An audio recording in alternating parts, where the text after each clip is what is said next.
तो वह द्विवेदी जी को केवल पढ़ ले, आचार्य हजारी प्रसाद द्विवेदी को पढ़ ले, उसे भाषाई संस्कार अवश्य मिल जाएगा।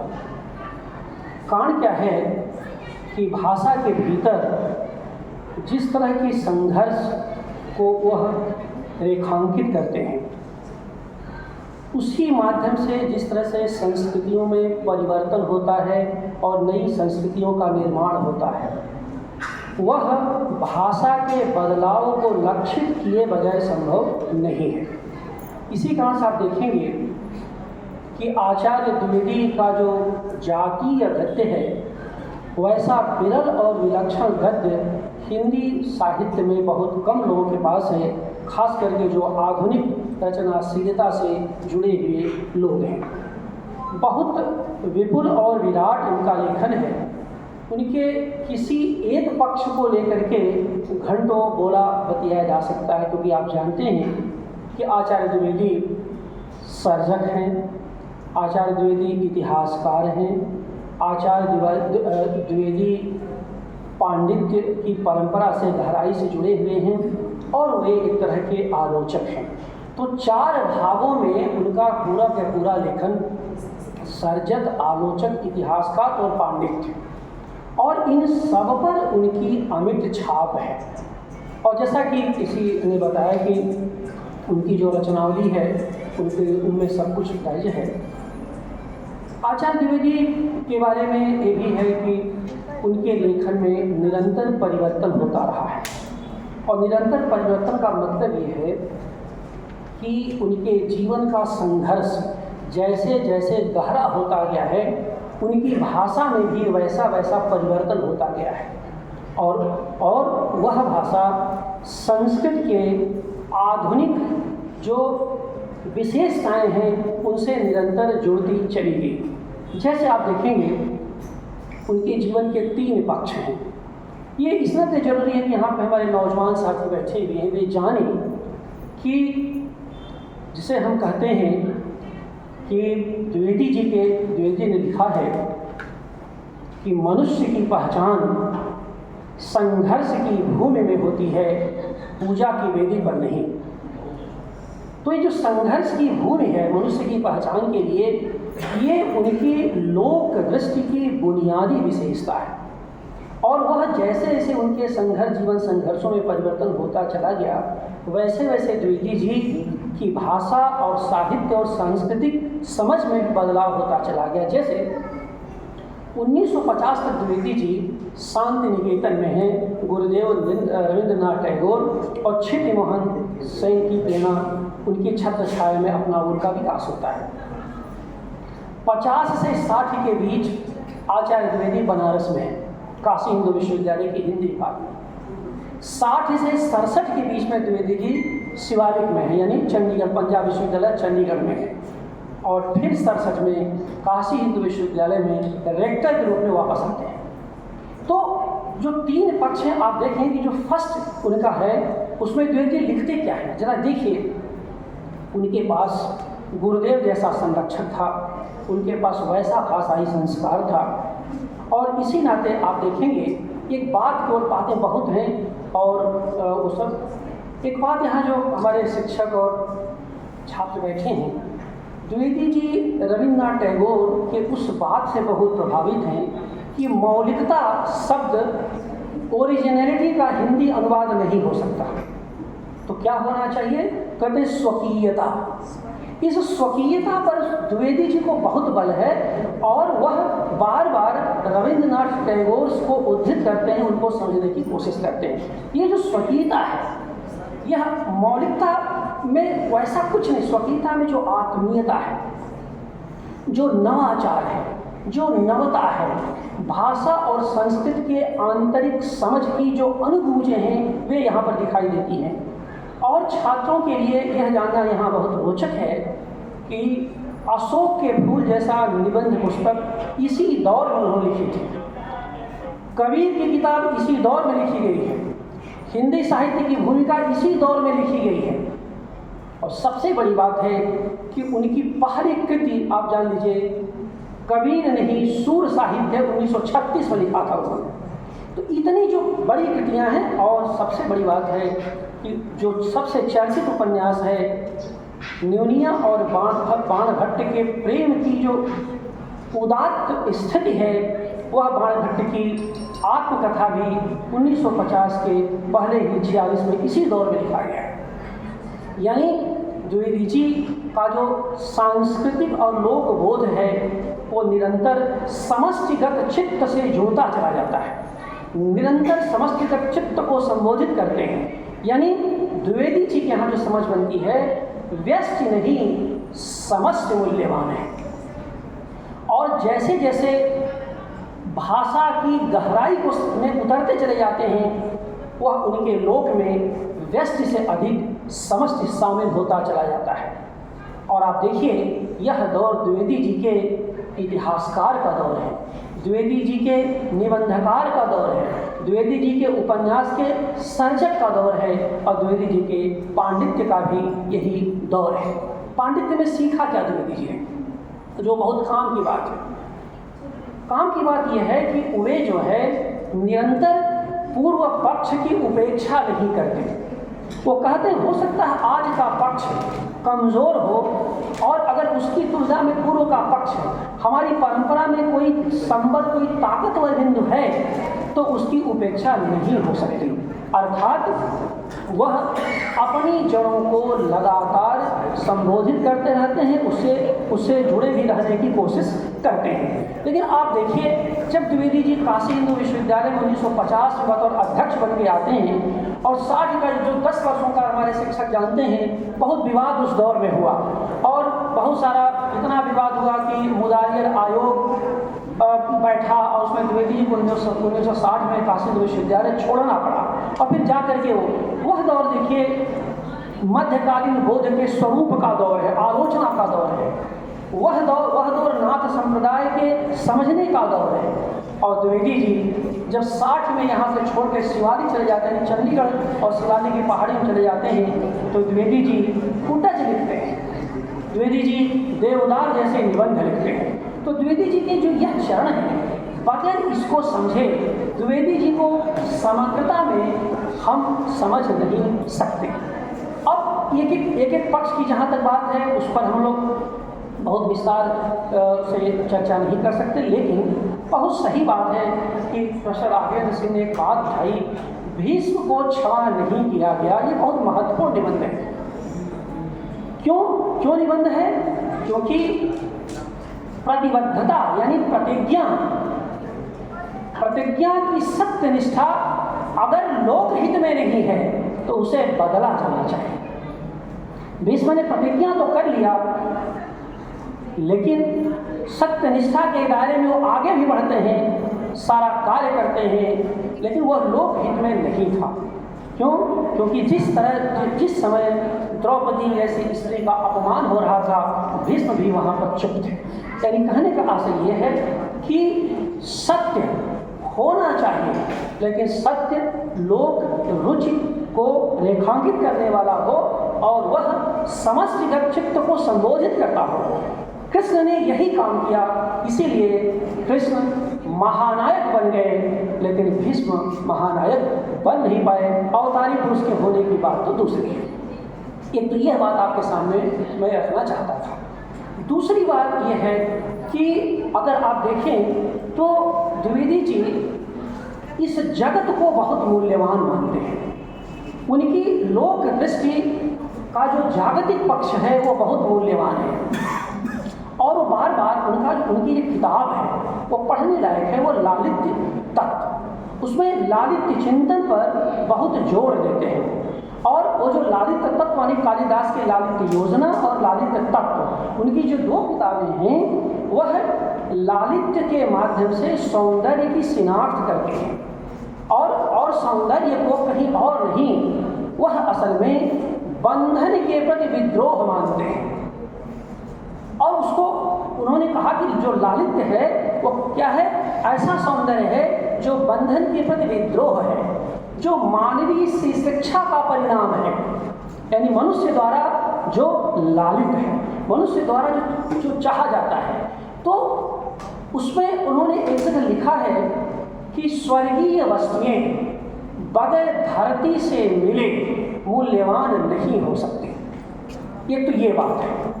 दूसरी बात उन्होंने कही कि आप देखिए, कहा कि भारतीय संस्कृति की परंपरा को लोग समझते नहीं।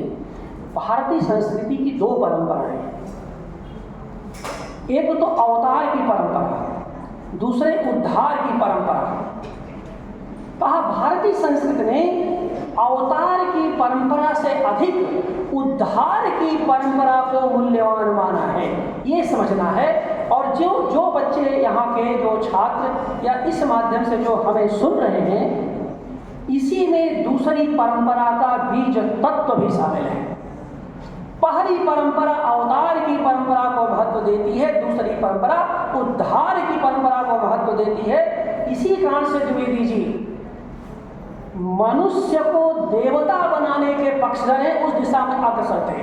देवता को मनुष्य बनाने के पक्षधर नहीं थे, मनुष्य को देवत्व की श्रेणी में देवता तक उठाने के पक्षधर थे। और जब मैं यह बात कह रहा हूं तो ऐसा निष्क्रिय देवता नहीं, उसका सीधा मतलब है कि मनुष्य को देवता बनाने की बात कह रहे हैं तो उसका मतलब यह है कि मनुष्य के उद्धार की बात कर रहे हैं। मनुष्य के भीतर का जो सोया देवत्व है उसे जगाने की बातें वो कर रहे हैं, उसकी जागृति की अवस्था की बातें कर रहे हैं। और याद रखिए, ये वह भारतीय परंपरा है जो आधुनिक साहित्य में भारतेंदु से होते हुए, प्रेमचंद से होते हुए, द्विवेदी से होते हुए, निराला से होते हुए आज तक चली आ रही है, जो दूसरी परंपरा का बीज तत्व है। आप विद्वान साथी याद करें, प्रेमचंद के का एक निबंध है साहित्य का उद्देश्य, उसमें उसके साहित्य के उद्देश्य 1936 में भाषण दिया था उन्होंने। उसकी बुनियादी बात जानते यही है कि साहित्य का मुख्य उद्देश्य उसके मनुष्य के भीतर के सोए देवत्व को जगाना है। कि जो सोए देवत्व को जगाना है, यही असल में जागतिक प्रपंचों के बीच मानवीय संघर्ष के लिए मनुष्य को प्रोत्साहित करना है। और यही उनकी संकल्प धर्मी चेतना है, और वही उनकी जाति और समष्टिगत चेतना है। बहुत सारे दूसरी परंपरा की खोज पर पूरी किताब लिखा है नामवर सिंह ने, और लेकिन उसमें उसकी जो बुनियाद है वो यही है कि शास्त्र बनाम लोक में, उसमें जब हम लोग आचार्य रामचंद्र शुक्ल, आप जो यहाँ पर हिंदी के शिक्षक हो तो जानते ही हैं, लेकिन जो गैर हिंदी के शिक्षक हैं वो भी जरूर पढ़े होंगे, जानते। आचार्य मध्यकाल को लेकर के आचार्य शुक्ल बनाम आचार्य द्विवेदी बड़ा विवाद चला। आचार्य रामचंद्र शुक्ल को पहली परंपरा से जोड़ा गया, आचार्य द्विवेदी को दूसरी परंपरा से जोड़ा गया, क्योंकि पहली परंपरा शास्त्र की परंपरा थी, दूसरी परंपरा लोक की परंपरा थी। और द्विवेदी जी का जो लोक है वह शुक्ल जी का जन नहीं है, शिक्षित जन नहीं है। शुक्ल जी जब लोक या जन की बात करते हैं तो वहाँ पर शिक्षित समुदाय की बात करते हैं, शिक्षित जन की बात करते हैं। द्विवेदी जी का जो लोक है वह अशिक्षित लोगों को भी समाहित करता है। इसी नाते कबीर इनके चिंतन के केंद्र में आते हैं, और कबीर से अपनी बात शुरुआत न भी करते हुए कबीर के संघर्ष को रेखांकित करते हैं, और वहीं पर गोरखनाथ से परंपरा को जोड़ते हुए कि किसी से मत डरना, गुरु से भी नहीं। तो जो अभय है, जो अभय की चिंता है, जो स्वाधीनता की चिंता है, जो स्वविवेक की चिंता है, यह हजारी साहब द्विवेदी के साहित्य को सांस्कृतिक बनाती है और संस्कृति को साहित्यिक बनाती है। ये खास बात है, आप इसे इस रूप में देखें। आपको मैं एक बात बताना चाहता हूँ। वो वाल्मीकि को जब क्रौंच मिथुन वध के बाद जो उनको श्लोक मिला, छंद मिला, माँ निषाद प्रतिष्ठा त्वं गमः शाश्वती समायत क्रौंच मिथुनाद एकम पदी कामोहितम, तो सवाल ये खड़ा हुआ कि छंद तो मिल गया, मुझे छंद तो मिल गया, विषय क्या लूँ, मैं विषय क्या लूँ? इसको लेकर के बाद में भटक रहे थे तो नारद मिले। नारद से पूछा उन्होंने कि भाई, नारद ने पूछा कि भाई क्यों परेशान है आप? तो कहे नारद मुनि, मैं बहुत परेशान हूँ, मुझे छंद तो मिल गया है, मुझे विषय नहीं मिल रहा है, क्या करूँ मैं? याद रखिए द्विवेदी जी जिस बात को रेखांकित करना चाहते हैं वो ये है कि केवल छंद बंधन से मुक्त कर देता है, लेकिन विषय क्या चाहिए? उस छांदिकता के भीतर की अंतर्वस्तु प्राण तत्व क्या होना चाहिए? क्योंकि छंद तो बहुतों ने लिखा, आप सब जानते हैं छंद में रामचरितमानस भी लिखा, और छंद में केशव की रामचंद्रिका भी लिखी गई। केशव की रामचंद्रिका का कोई पाठक नहीं बचा और रामचरितमानस घर घर व्याप्त हो गया। विषय क्या? तो नारद उनको सलाह देते हैं कि तुम चले जाओ अयोध्या में, उसके इतिहास को देखो, वहाँ एक राजा राम थे, और फिर कहा कि तुम राम को लेकर के वह लिखो जो तुम लिखना चाहते हो, उसकी सत्यता की कसौटी पर मत कसो। कवि कई बार जो अघटित होता है उसको लिखता है, केवल घटित को नहीं लिखता। और तब वाल्मीकि ने जो रामायण लिखा वह राम को के चरित्र को गढ़ा और राम को देवत्व की श्रेणी में ले जाते हुए उनके कभी भी नरत्व को, नर की भूमिका को नहीं भुलाते। और वहीं से लिया तुलसीदास ने अपना सूत्र लिया और ये सब सारी चीजें की। आप गरुड़ को देखिए कैसे कैसे द्विवेदी, और ये जो विषय बताया इस पर गुरुदेव रविंद्रनाथ टैगोर ने बड़ी सुंदर कविता भी लिखी है, और इसी से हजारी प्रसाद द्विवेदी बहुत बहुत प्रभावित रहते हैं। आप गरुड़ को देख लीजिए। अब समस्या ऐसे ही जब भगवान गरुड़ पैदा हुए तो माँ विनिता बहुत परेशान हुई। माँ विनिता बड़ी परेशानी, कहा गया तो पैदाइशी भूखड़ पैदा हो गया, क्या करूं? ये तो क्योंकि गरुड़ जैसे पैदा हुए माँ के गर्भ से बाहर आए, उनका मुझे माँ बहुत भूख लगी है। अब शिशु बिल्कुल जमीन पर जैसे ही आया, धरती पर आया तो उसे रोना चाहिए, और लगा ज्ञान की बातें करने, मुझे भूख लगी है। तो विनिता गई कश्यप के पास, अपने पति के पास। उन्होंने कहा कि आपका बेटा तो बड़ा विचित्र है, मैं तो डर गई हूँ, पता नहीं क्या कैसा होगा, क्या वो कहा, वो तो जन्मते ही कहा मुझे बड़ी भूख लगी है। तो कश्यप ने कहा था विनिता से, चिंता न करो, तुम्हारे बेटे की भूख बहुत बड़ी है, और जब भूख की बात है तो मतलब ज्ञान की, पेट की भूख नहीं, ज्ञान की भूख। मैं कहना चाहता हूँ कि आचार्य द्विवेदी की भूख भी इतनी ही बड़ी थी, ज्ञान की भूख थी। और द्विवेदी जी के पास जो ज्ञान की भूख थी, यही उनसे पांडित्य से लेकर के इतिहास तक में गति देती है, और यही उनको जातीय परंपरा से जुड़ने के लिए आकर्षित करते हैं। बहुत सारा ये जो दूसरी परंपरा को लेकर, पहली परंपरा को लेकर बहुत सारे विवाद हुए, शुक्ल बनाम द्विवेदी हुआ। यहाँ विद्वान अंग्रेजी के शिक्षक यहाँ बैठे हुए हैं। जो औपनिवेशिक आधुनिकता की बातें आई, तो आप सब जानते हैं 19वीं सदी में जो आधुनिकता है उसको हम लोग औपनिवेशिक मानते हैं, कॉलोनियल मॉडर्निटी को मानते हैं, क्योंकि उसमें बहुत कुछ अंग्रेजों से हमने सीखा था, जो माइंड सेटअप था। द्विवेदी जी जैसे कम लोग हैं जो पश्चिम से टकराते हुए भी पूर्व यानी भारत की जाति संस्कृति से अपने को अलग नहीं करते। याद रखिए, सब कुछ जानते हुए भी अपनी जो देशज परंपराएं थी, अपनी जो जातीयता थी, उस डोर से अपने को हमेशा ही बांधे रहते हैं। द्विवेदी जी को पूरा पढ़ जाइए, जैसा कि राघवेंद्र जी ने कहा, बहुत अच्छी बात की, जो बहुत सारे विद्वान उस जमाने में मिल्टन को, शेक्सपियर को, क्रोचे को, टी.एस. इलियट को, आई.ए. रिचर्ड्स को, बहुत सारे लोग कोट करते रहे। द्विवेदी जी अभिनव गुप्त को कोट करते हैं, द्विवेदी जी कालिदास को धृत करते हैं। ये हमारी जातीय परंपरा है, ये हमारा जातीय छंद है। तो जो ये जो बंधन के, ये हमारी जातीय भाषा है। तो द्विवेदी जी की जो लोक दृष्टि थी वह बुनियादी तौर पर जातीय थी, यानी वह अपनी विरासत को, अपनी परंपरा को बहुत गहराई से समझते थे, और चाहते ये थे कि लोग सुने।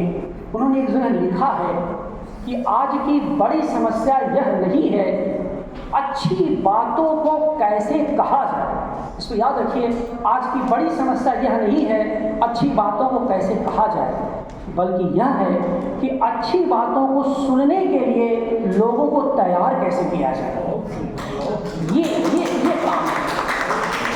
मैं बहुत अच्छी बात करूं, लेकिन जब हमारे छात्र सुनने को ही तैयार नहीं होंगे तो असर कहाँ करेगी। इसी नाते देखिए कि हमारे भारतीय चिंतन में अभिनव गुप्त के जिस साधारणीकरण की परिकल्पना बात की गई है, जिस रसात्मक अनुभूति की बात की है, उसमें परिस्थित जन साक्ष्य भी हैं।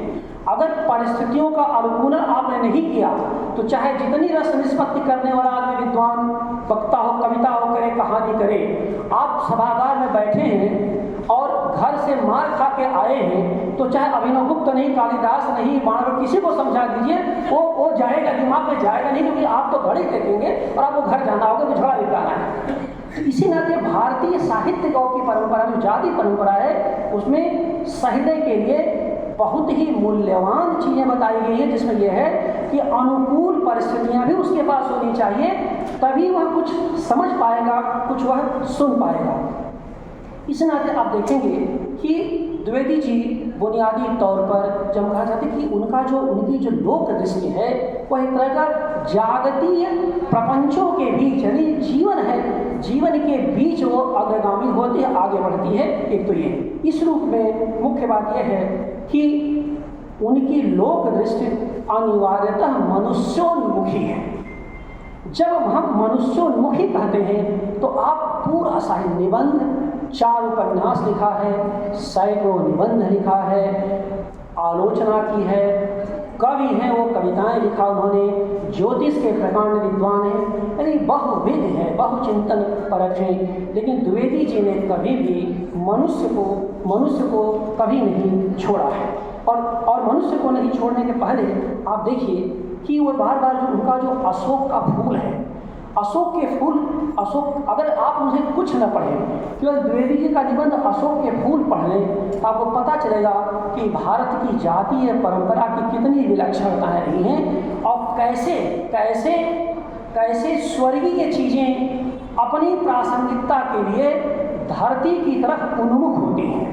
और इस रूप में आप देखें कि उसमें एक बहुत काम की चीज़ जो हमारे नौजवान साथी बैठे हैं, तो तुम लोग जान लो, वो उस पर ध्यान शायद नहीं जाओ पढ़ते समय। कामदेव जब शिव को बाण मारा था, तपस्वी शिव को, तो उसका जो धनुष था वो छत विक्षत हो गया और जाहिर सी बात है वो जल गया।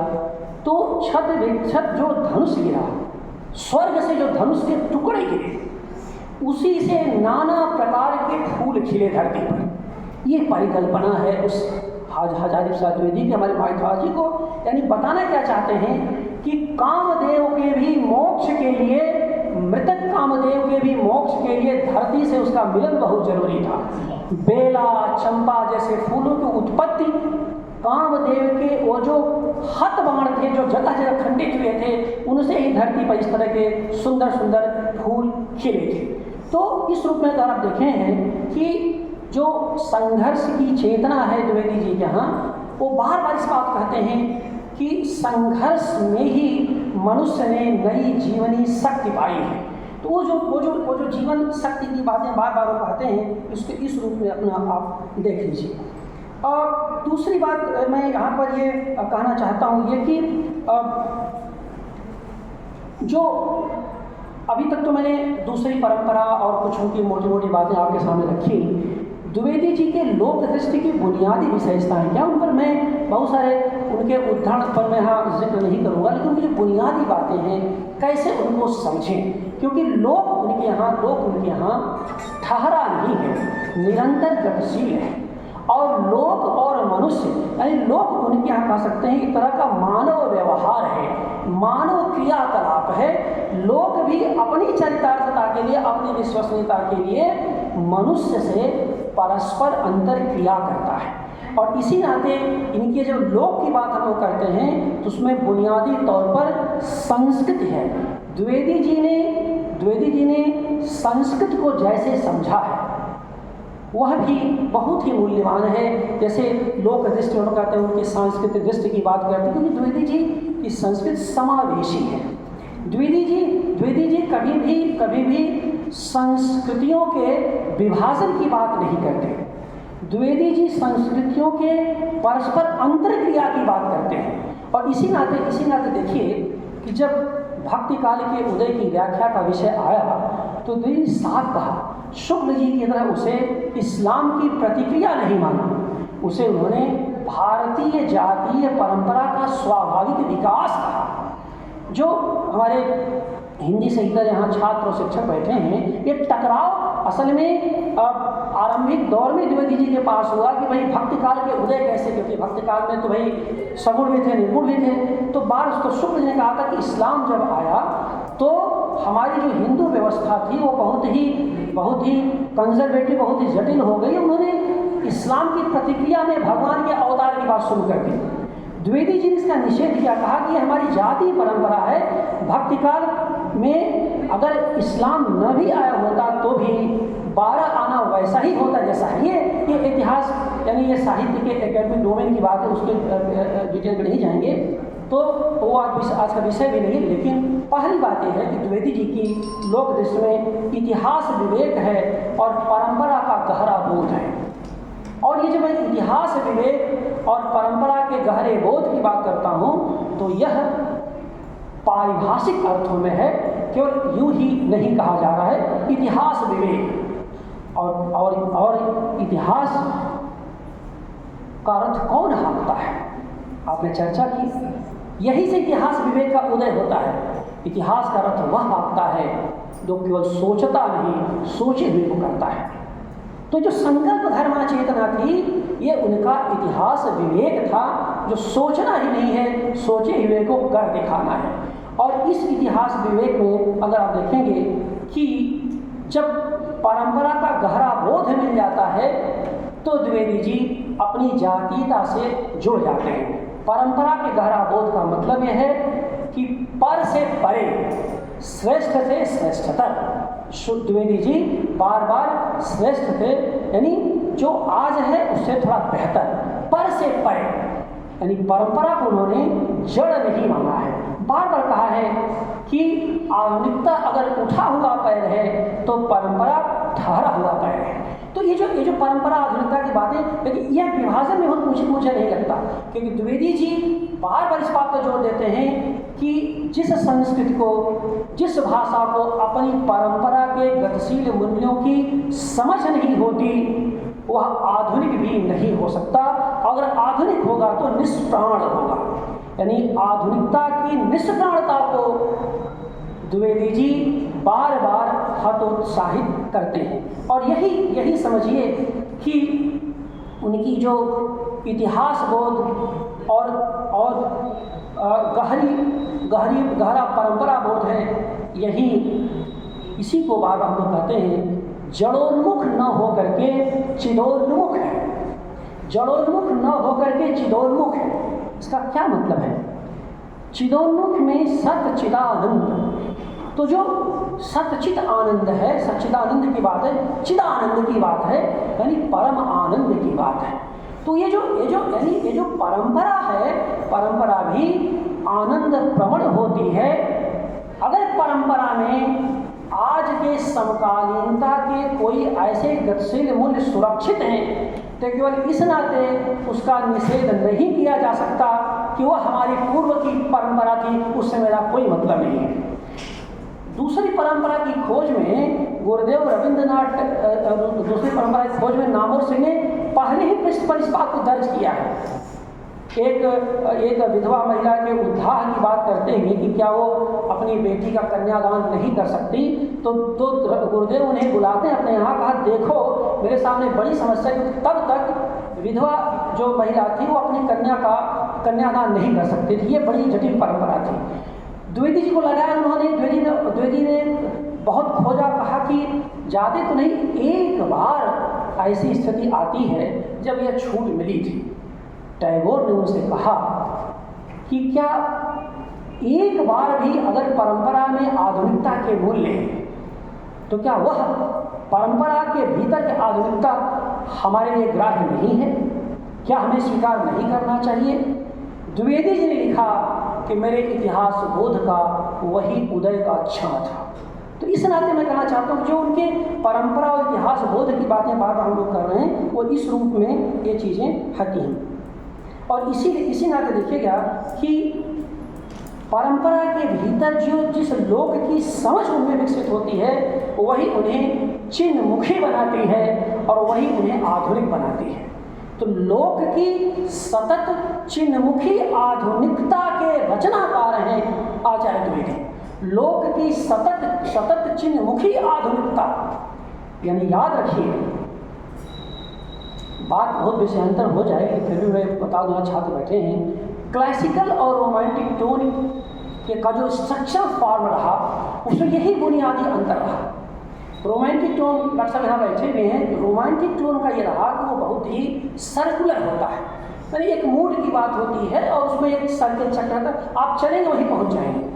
लेकिन जो क्लासिकल ट्रेडिशन के बारे में हम लोग पढ़ाते जो बताते हुए है, क्लासिकल ट्रेडिशन वह है जो लौट के नहीं आता और निरंतर उसमें डायनामिज्म आता है। इसी नाते देखिए जो क्लासिकल ट्रेडिशन की जो टेक्स्ट होते हैं, जो क्लासिक जिसे हम लोग कहते हैं, उसमें डायलॉग होते हैं, डिस्कशंस होते हैं, अग्रगामी मूल्य होते हैं और उसमें अंतर विरोध भी होते हैं। कोई भी क्लासिकल टेक्स्ट क्लासिकल तब तक नहीं बन सकता जब तक उसमें अंतर विरोधी स्थितियाँ मौजूद नहीं हैं, जैसे तुलसी में है, जैसे कबीर में है, जैसे बहुतों में है। आप तुलसीदास के अंतर विरोधों की ढोल गवार सुंदर पशुनारी की बातें बहुत करते हैं, क्या कबीर में अंतर विरोध नहीं है? कबीर इतने क्रांतिकारी हैं, लेकिन जरा आप देख लीजिए स्त्रियों को लेकर उनकी क्या समझ है, माया महा ठगनी हम जानी। लेकिन इससे न कबीर का कुछ कम बिगड़ता है, न तुलसी का कुछ बिगड़ता है। कहने का से जो क्लासिकल ट्रेडिशन होता है, उसी क्लासिकल ट्रेडिशन की परंपरा में द्विवेदी जी और आचार्य शुक्ल आते हैं, अन्यथा 116वीं जयंती में हम उन्हें याद न करते। बहुत कुछ ऐसा इनके पास है जिसे हम अपनी परंपरा की शिनाख्त भी कर सकते हैं और हम आधुनिक बन सकते हैं। तो आप देखिए कि कोई भी क्लासिक हर युग में कोई भी क्लासिक रचना का हर युग में प्रासंगिक इस नाते होता है कि हर युग अपने भीतर अपने समय में कुछ न कुछ उसमें तलाश लेता है, कोई न कोई अक्ष मौजूद रहता है जिसको लेकर हम आगे बढ़ते हैं। और अगर ऐसा नहीं है तो कोई भी कृति न क्लासिक हो सकती है, न कोई कृतिकार क्लासिकल हो सकता है। तो ये चीज़ है कि इस पर मुझे वो करना है। अब इसमें जो दूसरी महत्वपूर्ण बात है वो मैं कहना चाहता हूँ। अब एक तो ये रहा उनके इतिहास, दूसरा प्रेम का तत्व है। वो आप समझिए, उनकी लोक दृष्टि में उनकी जो बुनियादी विशेषता उनके प्रेम का तत्व है। प्रेम के तत्व को जान करके बहुत सारे आधुनिक लोग और प्रेम के बहुत ही पारंपरिक मूल्यों की बातें वो करने लगते हैं। द्विवेदी जी ने प्रेम के पारंपरिक, प्रेम के कंजर्वेटिव वैल्यूज को कोई तवज्जो नहीं दी है। प्रेम की जो गतिशीलता है, प्रेम का जो समर्पण है, प्रेम की जो स्वकीयता है, मैंने आधुनिकता मौलिकता, उस पर द्विवेदी ने बार बार बात अपनी की है। और उस प्रेम की स्वकीयता के लिए उन्होंने आप देखिए कि जो भक्ति काल हमारे यहाँ आया उसको बहुतों ने ईसाई प्रभाव माना। उसको बहुतों का ईसाई प्रभाव, जैसे ग्रेसन का ईसाई प्रभाव का था, द्विवेदी जिसको खारिज कहते हैं, वहाँ से प्रेम का। और याद रखिए, हम द्विवेदी जी के नाथ संप्रदाय, मध्यकाल भोसरू और तमाम आप कह सकते हैं कि उनका चारू चंद्रलेख, पुनर्नवा, अनाम दास का पोथा से लेकर के अशोक के फूल, कुटस, देवदार वगैरह की बातें हम करते हैं, भारतीय संस्कृत की समस्याएं, इन निबंधों और उपन्यासों और तमाम सारी बातें करते हैं। द्विवेदी जी को समझना हो, खास करके यहाँ जो MA के और शोध छात्र बैठे जो आगे आप आए, तो सूर साहित्य पढ़िए। सूर साहित्य को आप केवल ये मानते हैं कि कृष्ण काव्य की लीला है और उस लीला के भूम प्रेम तत्व है। उस प्रेम तत्व को जितना आधुनिक बनाया है द्विवेदी जी ने, वो उनकी विलक्षणता, उस प्रेम तत्व को। और उसी प्रेम तत्व के आधार पर स्वर्गीय तत्वों का धरती से मिलन करवाया है। और उसी प्रेम के आधार पर कृष्ण की लीलाओं का परिचय ही नहीं दिया है, बल्कि आधुनिक समस्याओं का समाधान भी खोजा है। और उस प्रेम को सद्भाव, समर्पण, कर्तव्य, इन सब से उन्होंने जोड़ दिया, इन सब से उन्होंने जोड़ करके देखा है। और इस रूप में आप देखेंगे कि उनका जो प्रेम है वो शक्ति संपन्न प्रेम है। वह समाज से पलायन नहीं है, वह समाज के भीतर शक्ति का संचरण है उनका प्रेम। और जब शक्ति के संचरण की बातें करते हैं तो यहीं पर उनका प्रेम भी जड़ोन्मुखी से चिदोन्मुखी होकर के मनुष्य की मंगल कामना से जुड़ जाता है। यह उनकी लोक दृष्टि है, यह इनका उनके द्विवेदी जी की लोक की समझ है। और यही द्विवेदी ने लिखा है इसको कि अगर इस बात को हम समझ जाएं तो आधुनिकता के तमाम अवसादों से हमारी मुक्ति हो जाए। यानी आधुनिकता की जो अवसादी स्थितियां हैं उनका समाधान उन्होंने सूर्य के इस प्रेम में खोजा है, भक्ति साहित्य के इस प्रेम में खोजा है। आपको मैं एक ध्यान दिलाना चाहता हूँ कि जो इस समय हिंदी साहित्य में या पूरी दुनिया में जो सबाल्टर्न हिस्ट्री की बातें हो रही है, वेस्ट में जो लिटरेचर की बातें हो रही, जिस देश आधुनिकता की बातें हो रही हैं, वो जो क्रांतिकारी आधुनिकता की बातें हो रही हैं, उसका सेंटर वह जो बना हुआ है वह बना हुआ है भक्ति साहित्य, जिस पर अंग्रेजी में भी काम हो रहे हैं और भारतीय भाषाओं में बहुत काम हो रहा है। और जिसको लेकर के रामविलास शर्मा की पूरी थीसिस ही है कि भाई भक्ति काल के बिल्कुल आरंभिक आधुनिकता 12वीं शताब्दी में जब वाणिज्यिक पूंजीवाद शुरू हुआ, लेकिन जब व्यापार शुरू होता वहाँ से हम मानते हैं। भक्ति साहित्य को लेकर के भी बहुत सारे काम इस दिशा में इस समय चल रहे हैं। और इस रूप में आप देखेंगे कि वो जो इस बात कहते हैं तो प्रेम को द्विवेदी जी स्पंद से जोड़ते हैं। जो स्पंद है वो बहुत मूल्यवान है द्विवेदी जी के यहाँ। अभिनव गुप्त ने परिस्पंद की बात की थी, संस्कृत के महान आचार्य जिन्होंने अभिनव भारती लिखा, धन्यालोक लोचन लिखा। तो वो जो प्रेम को स्पंद से जोड़ते हैं परिस्पंद तक ले जाते हैं, यानी यह जो है यही उद्धार है। और इसका सबसे बड़ा उदाहरण है जो मैंने आपसे शुरू में कहा था कि द्विवेदी जी अवतार को नहीं उद्धार को महत्व देते हैं। और सबरी का प्रेम राम के प्रति क्या था आप जानते हैं, ये उनका मानक है। राम अवतार लिए कोई बात नहीं, उन्होंने लीला किया सब, लेकिन द्विवेदी का ध्यान राक्षसों के वध पर नहीं है, सीता की मुक्ति पर नहीं है, रावण के संहार पर नहीं है, सबरी और राम के मिलन पर है। और यही जो है प्रेम, वह प्रेम है जो जड़ोन्मुख नहीं बल्कि चिरोन्मुख है। तो लोक दृष्टि में उनकी जो द्विवेदी की लोक दृष्टि है वह यहीं से आप समझ सकते हैं कि चिरोन्मुखी स्थिति को प्राप्त होती है। एक तो ये है। और इसी नाते एक जगह उन्होंने लिखा, बहुत महत्वपूर्ण बात है कि जहाँ ये स्पंद होगा वही रीढ़ होगी। और कहते हैं कि आधुनिकता के जो बहुत सारे विमर्शमूलक लोग हैं उनकी समस्या यही है, उनके पास रीढ़ ही नहीं है। तो द्विवेदी जी का बहुत उद्धृत कथन है, रीढ़ ही बता सकती है कि मस्तिष्क की दिशा क्या होगी, रीढ़ ही बता सकती है कि मनुष्य के मस्तिष्क की क्या दिशा होगी। रीढ़ का मतलब अपनी बात को सोचना ही नहीं, सोचे हुए को कर दिखाना। तो ये खेचो की बात होती है, वो सब सारी चीज़ें होती है। इसमें एक आखिरी बात मैं कहा कि अपनी बात समाप्त करूँगा, वो ये है, तो समय भी हो जाएगा, है एक और बात, क्योंकि मैंने यहाँ पर वो बहुत डिटेल्स का वो नहीं था, तो मैंने कुछ सूत्रों में आपके सामने ये बताया कि द्विवेदी को पहचाने कैसे, द्विवेदी जी के लोक चिंतन को कैसे पहचाने। और जब हमारे छात्र जब इन बिंदुओं का आधार बना के आगे काम करेंगे तो यकीन है मुझे कि इस पर उनका ध्यान जाएगा। कर्म फल का सिद्धांत अद्भुत है द्विवेदी जी का। भारतीय संस्कृत की समस्याएं नामक निबंध से लेकर के अशोक के फूल नामक निबंध से लेकर के जो उनके मध्यकालीन बोध का स्वरूप से लेकर के नाथ संप्रदाय से लेकर जितनी सारी, उसमें यह बातें बार बार आती हैं, कर्म फल का सिद्धांत। और कर्म फल का सिद्धांत का मतलब कहते हैं कर्म फल का जो भारतीय सिद्धांत है इसी ने सारा नरक मचा रखा है।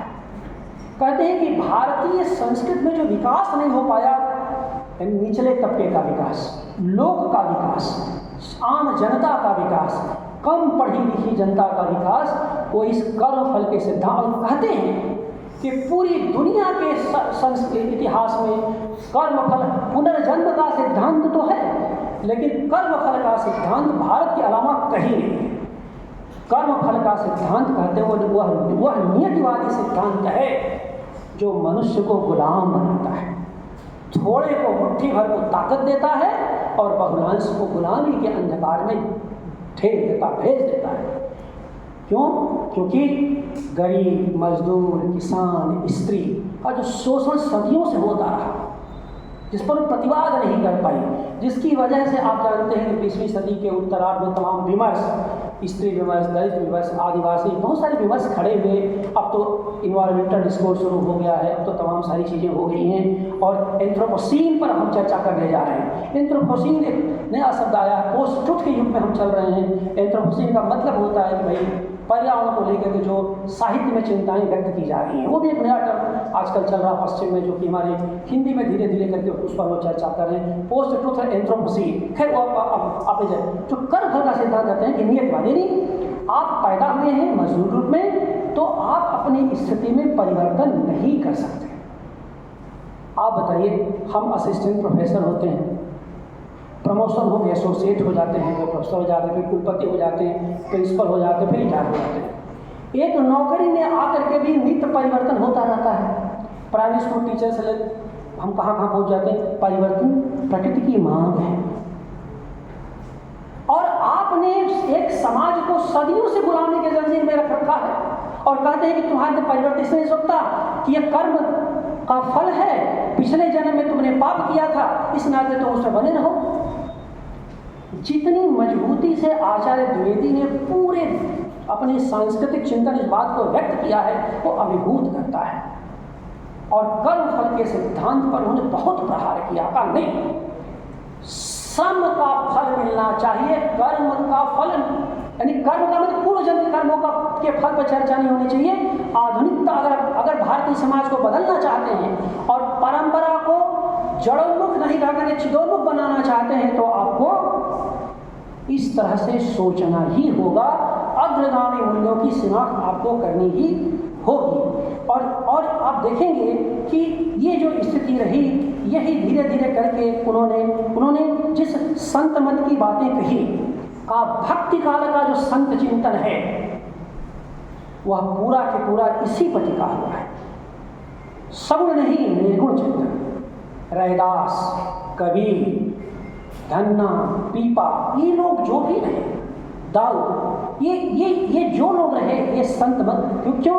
आप जानते हैं शिल्पकार हैं, श्रम जनित जातियों से आए हुए लोग हैं। तो आप देखिए कि द्विवेदी जी यहाँ क्या मिलता है। कबीर की विद्रोही चेतना, सूरदास का प्रेम और तुलसी का ऐश्वर्य, ये तीन बुनियादी तत्व हैं जो द्विवेदी जी के लोक दृष्टि को समझने में आपके बड़े काम के होंगे। कबीर का विद्रोह, संघर्ष,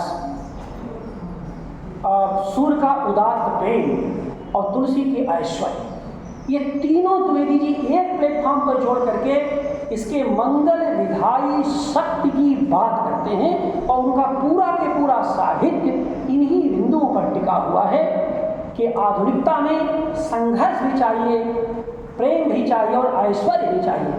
ऐश्वर्य का मतलब वर्चस्व की आकांक्षा नहीं, हर मनुष्य को मुक्ति देने की आकांक्षा। जो मैंने आपसे कहा था कि जो हजारी स्वैद्य की जो लोक दृष्टि है, वो असल में मानवीय मुक्त से जुड़ती है। यही बात मैं पूरे व्याख्यान आपको समझा रहा था कि असल में यह बुनियादी चीज़ है कि वो कहते हैं कि कल का मनुष्य आज के मनुष्य से ज़्यादा मुक्त हो, और सभ्यताओं का विकास ऐसे ही होना चाहिए। क्योंकि निरंतर की समृद्ध होती व्यवस्था में गुलामी की जंजीरें जितनी ही कम होती जाएंगी, मनुष्य की उत्सव धर्मिता, उसका मांगलिक पक्ष, उसका ऐश्वर्य पक्ष उतना ही बढ़ता हुआ चला जाएगा। तो ये सब कुछ बातें थी जो मैं आपके सामने रखना चाहता था। और अंत में केवल एक बात इतनी कि द्विवेदी जी हमारे बीच एक तरह के बहुत विराटता में सोचने वाले रचनाकार के रूप में हमारे बीच शामिल होते हैं। उनका जो विराट चिंतन है वो हमें बहुत अभिभूत करता है। और उन्होंने भी पूरी की पूरी अपनी लोक दृष्टि के माध्यम से उन्होंने भारतीय संस्कृति की बुनियादी समझ को बदलने की कोशिश की है। तो उनकी लोक दृष्टि असल में वह वैकल्पिक सांस्कृतिक दृष्टि भी है जो बहुत ही मांगलिक है, मुक्ति मूलक है, उदात्त है और ऐश्वर्य मूलक है। इन्हीं शब्दों के साथ मैं हिंदी विभाग और इस विश्वविद्यालय के प्रति अपना आभार व्यक्त करता हूँ कि आपने मुझे यह अवसर दिया और आज द्विवेदी जी की जयंती पर हम आपके बीच कुछ अपनी बात कह पाए। बहुत बहुत धन्यवाद।